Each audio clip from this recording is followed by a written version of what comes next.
Hey, what's up, y'all? We're back. Today I've got really one of my new friends. I've been knowing Quincey Locklear for probably about a year or two, just knowing who he was.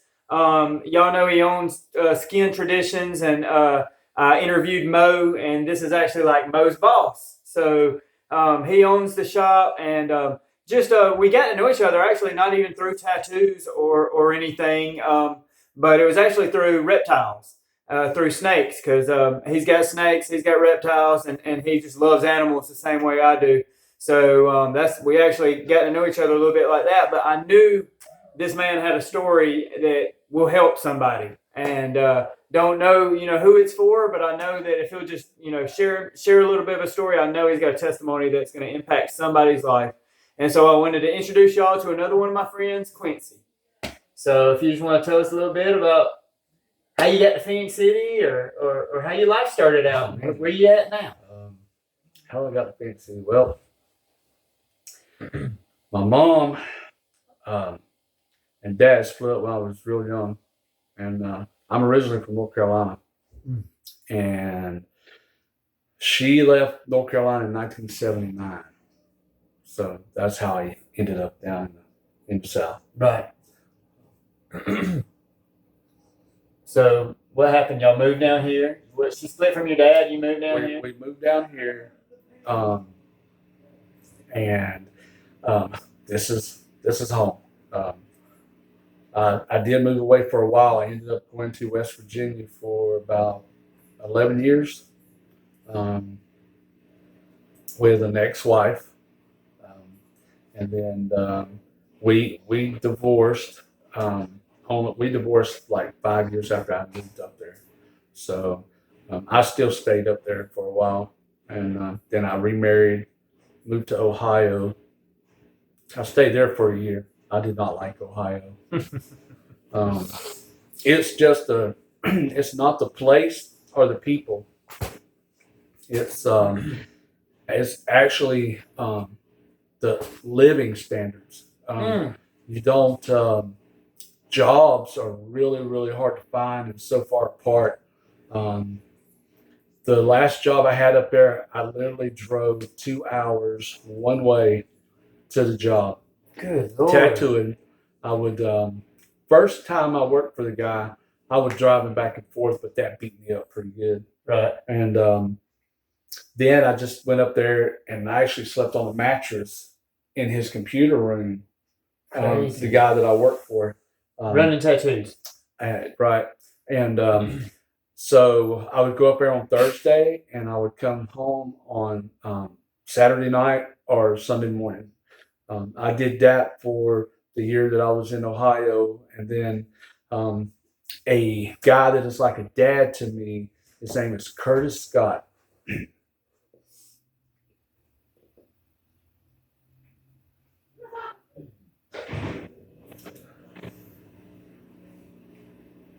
He talked me into coming back down. He told me I needed to come back home and open up a tattoo shop, and I did. That was in 2006. The day that I opened up the tattoo shop, I literally had $15 to my name. That's what I had. Man. Swear to God. We lived in Skin Traditions? Yep. We lived in a $165 a month trailer out in Fort Mitchell. Wow. I drove an old raggedy 70s model Dodge truck. And her car, the wife's car, we didn't have a tag or insurance. And she didn't have a driver's license because she let it expire. It was rough. What's your wife's name? Tammy. She works at the shop? She does. She works there 2 days a week. Okay. I know I've seen her. I met her, and I know y'all come to the church too, but I know I've met her at the shop too. She's an awesome lady. So anyway, this was 2006. Yep. Y'all were married. We got married in 2004. Okay. So y'all are driving tagless, uninsured vehicles around Phoenix City? Yep, we did. And what? So how do you open a shop? You just started running tattoos? No, I had previous experience I owned a shop in West Virginia. It was called Dragon's Den. With I was previously married at that time, Mm-hmm. and when we went through a divorce, I shut that down and went to work for somebody else Okay. for a short time, and then I opened it back up, and I met Tammy, and when we got married, the town that we lived in. Um, the income there is really low. They no jobs there at all. If you're not into coal mines or tree cutting, there's no work there. Mm. So it was a struggle. Um, so my first shop, my rent was only $125 a month. Wow. That was including my lights, my water, and my gas. Right. It was a little small. I mean, it was only big enough for one artist and maybe two people to even walk through the front door. It was a little bitty office building. I'll never forget it. But I was there for a couple of years. And then I met Tammy. We got married. We stayed in the town for a while. And then um, I needed a bigger income because when we got married, she had kids. Um, my kids were, with their mom, and it was just me. So the money that I had coming in was mainly a month to month. You didn't have a military base close by. Right. You didn't have that clientele that was working at Publix or Walmart. My closest Walmart was over an hour drive. And times were different then. Not many people were tattooed like they are now. Oh no, they weren't back then. Right. But I was traveling back and forth. I'd come down here to see my family, my mom. I'd come down to see my girls, Amber and Shelby. And when I come down, I actually bring my tattoo equipment with me, and I would do tattoo parties to pay for my trip. Mm-hmm. And so it worked out. And then Curtis, I actually worked for him. He was like a dad to me. Right. He's now, did he tattoo? Or? No. He was a painter. Okay. His name was Curtis Scott. He was a painter, but he took me in under his wing when I was young, and my trade was painting, was residential and commercial painting. Really? Yeah. That's what my trade was. Okay. But he would say, "Hey, you need to come by the house. The wife, the kids, they want tattoos. I want to get some work done. I got some friends who want to get some done." Mm-hmm. So I'd bring my tattoo equipment down. I'd go set up over at his place, and he'd tell me, "You need to come back down here. You need to come back down here." He actually helped me financially to get Skin Traditions going. And after the first year, I paid him back every penny that he gave me on it, right. And that was it. But Skin Traditions, that was in 2000. It was actually August the 15th of 2006. Or not? I'm sorry.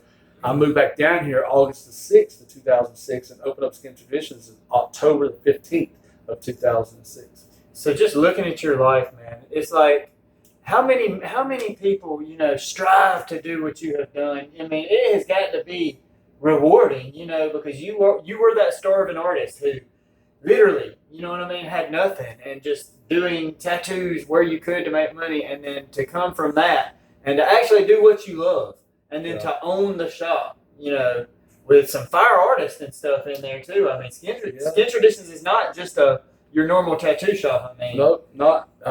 It's quality. When we first opened up, it was just I did the tattoos and all the piercings, and Tammy, she did all the bookwork, paperwork, and then it went from there. I met Mo. Mo came in from another shop over in Columbus. Amazing, man. And amazing, man. Mo came with me, stayed with me for a while, and then we parted ways for I think a couple of years, maybe something like that. And then we got back together, and he's been there ever since. And then Jarvis came in. Love Jarvis. He came in 2000 and man, I want to say 12, I think it was, that Jarvis came in. He'll be correcting you if not. Yeah. No, He might. Yeah. But yeah, I mean, it was a struggle to get to where we was at. I mean, I was in Smith Station for 5 years. I was in where was y'all? right beside Linda's Cafe. That's right. That's right. I was there for 5 years, and it's I mean, I guess everybody has struggles throughout life, and nobody knows where it's going to take us.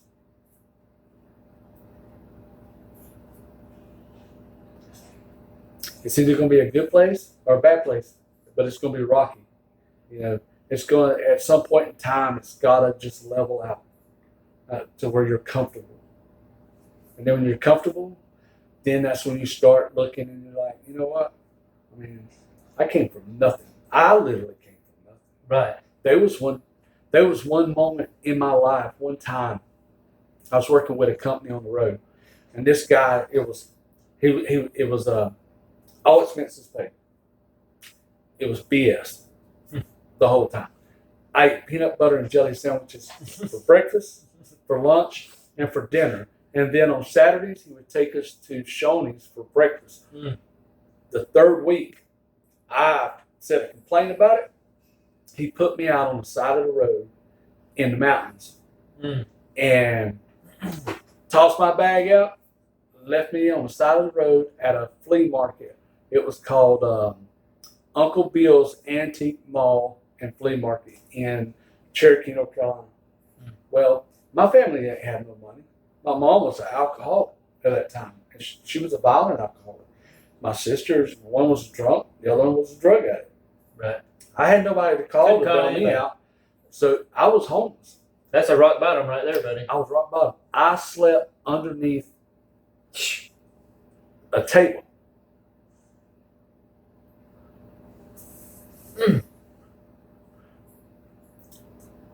I dug some sheets and blankets out, threw it over the table, and that's where I slept at night. The second day, the owners of the flea market caught wind, and they came to me, gave me a job.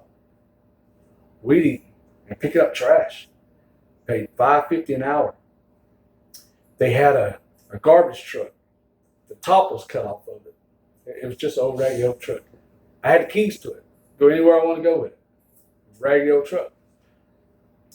They had a concession stand, and they gave me a tab in there for free, till I got my first check. When I got my first check, somebody that was there took me into town, and I got a tent, and I set the tent up out in the woods behind the flea market on the riverbank. That turned into a 5-year job. That summer, I made enough money to buy me a car to come back to Alabama. And they called me, wanted me to come back up. I went back up there. I had a camper up there. At this time, I bought a camper. It was still up there. And I worked that job for 5 years. I did all the maintenance there. I did cleaned the bathrooms, picked up trash. Did whatever you had to do. Did whatever I had to do. So when people tell me they've been bottomed out. Right.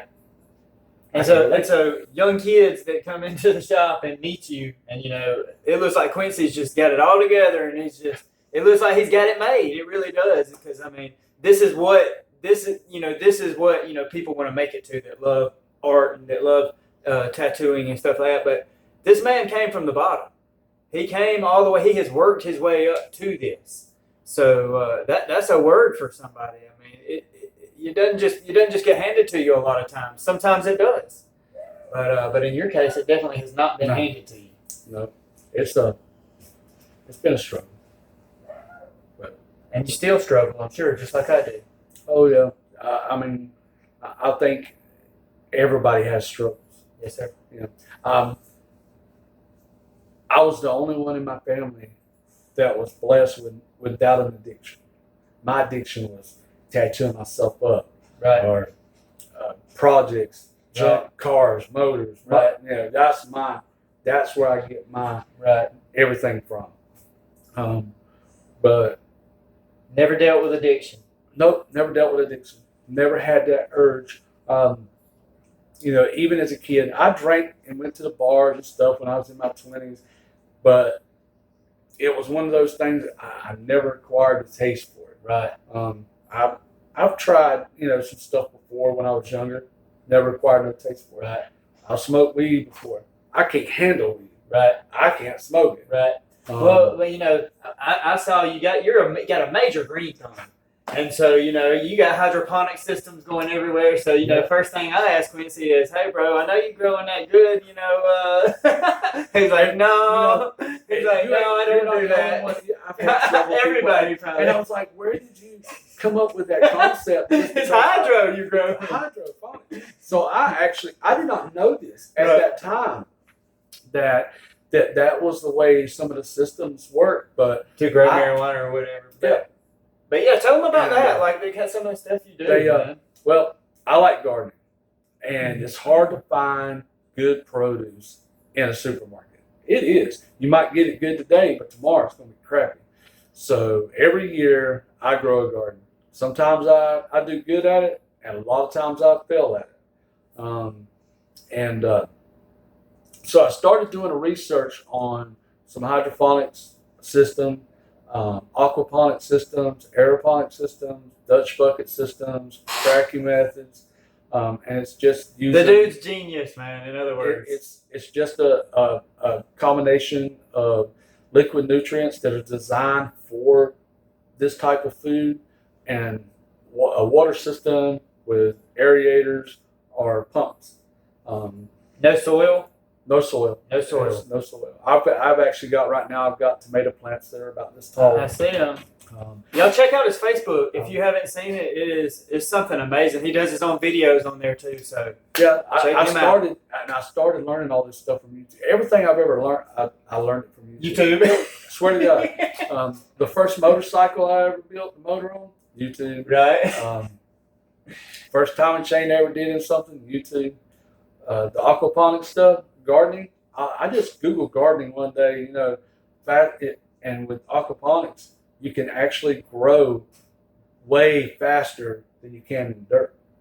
And it's amazing how, you could grow it anywhere. You grow it in the house, in the Right. yard. I've got a 2-year-old tomato plant that's still in a bucket of water and nutrients out in the backyard. Right. It's 2 years old. Thriving. Yeah. That's Well, wow. cold. That one don't like cold weather. Right. And I don't even know what kind of tomato plant it was.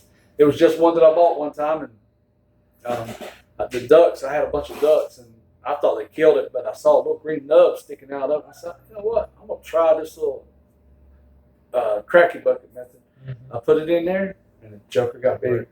But it's pretty neat. But it's pretty neat when you can grow something and feed yourself. Right. And you're not dependent off of, grocery store or something like that. No preservatives sprayed on it. It's Oh safe. no, I used chemical one time, and it was the best garden that I had so far. My collard plants were over 2 feet wide, Wow. and I killed every bit of it. The company, it was called Seven. They make the chemical for it's a liquid 7 and a dust 7 dust, Mm-hmm. and they had a bad batch, and in 24 hours it poisoned and turned my whole garden brown. That is terrible. And they Put all told that me work not to into eat it. it. Yep. I worked on it all winter because during the wintertime when it's cold, I'm still plowing my ground. Some people don't. They'll put something over it. I turn mine over so the frost on the coldest days will kill the roots, the bad, Okay. the weeds and stuff. Okay, that makes Um, sense. Makes sense.